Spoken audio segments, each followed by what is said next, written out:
The 2000s was a strange time in all forms of media. There was this weird emergence of punk, grunge and hip hop. Before social media and YouTube, people could only identify with what they saw on TV, and this was a time where teens gravitated towards whatever they deemed as edgy and cool. Hip hop was still considered urban, and it was seen how rock and roll was seen back in the 80s. This sort of anti-social rebel behaviour that parents simply couldn't stop their kids from consuming. Every form of media slowly saw the influence of hip hop creep in eventually, and all genres were forced to merge hip hop urban elements into their projects. Everything from games to movies was seeing this revolution of combining cultures that kids love, even though there may be opposing ones, like Kung Fu and hip hop. What if we took the hottest urban act and paired it with the hottest martial arts act right now? What would we get? Well, we get the classic that is Romeo Must Die. This film, starring Jet Li and Aaliyah of all people, marks a bold attempt to merge cultures and appeal to a diverse audience, perfectly capturing a moment in pop culture that can never be replicated again. Imagine Jackie Chan in his prime making a movie with Britney Spears. Jet Li and Aaliyah's relationship remains platonic throughout the film, a choice that reflects the film's reluctance to fully embrace the Shakespearean play it was named after. Perhaps because the world wasn't ready to see a black pop sensation get with an actor from China, or since Jet Li usually refrains from romantic roles, maybe he was concerned about how his Chinese audience would react to an interracial relationship on screen.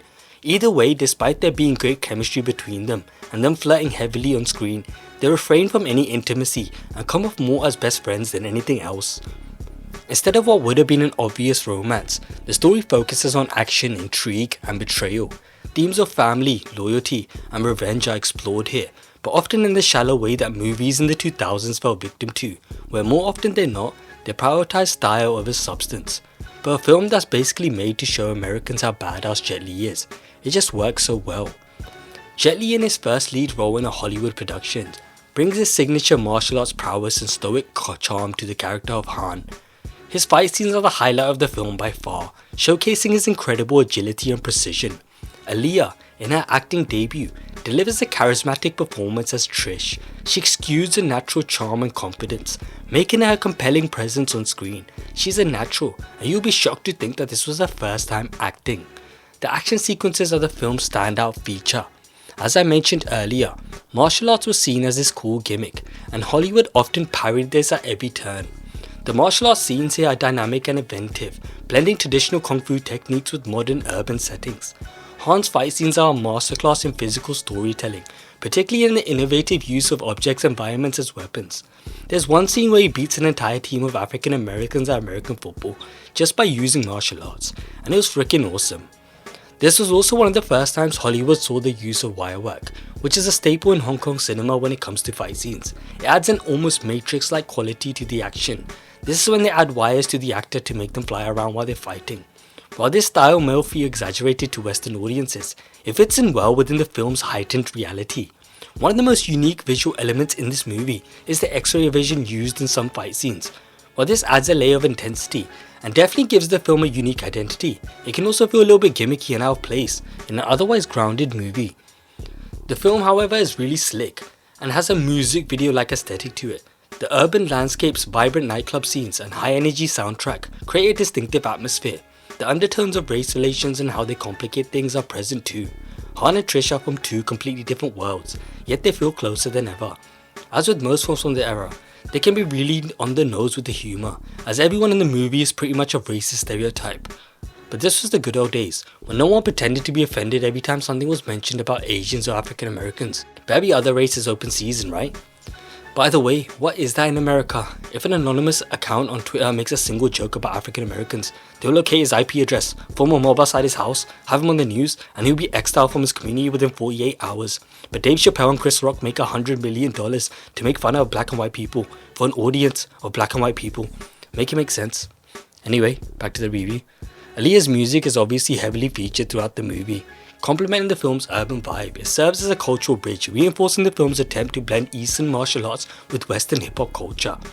The decision to avoid romantic relationships between Han and Trish, while understandable in a cultural context, limits the emotional impact of their partnership, especially since all the ingredients are there to make them a couple, but the screenplays clearly tell them to refrain from it, which makes no sense. If they're going to have so many cute moments between them, where they're obviously drawn to each other, why not just go all the way and have them be together? The lack of depth in the relationship really makes the film's conclusion less meaningful than it could have been. It's perhaps the one and only flaw in this movie. Romeo Must Die is a visually stylish and action-packed film that successfully showcases Jet Li's martial arts abilities and Leah's star power. However, while the performances give the characters charm and likability, their connection lacks the emotional depth of a true star-crossed lover's tale, like its namesake. Although Romeo Must Die received mixed reviews upon its release, it holds a special place in the hearts of many fans for its innovative approach and charismatic leads. For Jet Li, the film marked his successful transition to Hollywood, paving the way for future roles. For Leah, the film showcased her versatility as an entertainer, though her untimely death shortly after its release remains a tragic loss. The film also stands as an early example of Hollywood's efforts to diversify its action genre, introducing mainstream audiences to the possibilities of cross-culture storytelling. While it didn't fully succeed in its ambitions, its attempt to bridge cultures and genres was way ahead of its time. This film has a cult following for sure, and deservedly so, but I can't help but imagine what a true classic it would have been had we seen a romance between the two main characters. Oh well. Oh, on a side note, best believe that R. Kelly and Jay-Z were on set disguised as extras the entire time, watching that fly little Chinese boy like a hawk. And this was prime Jet Li. My guy had that martial arts riz, might kiss you, might flip you,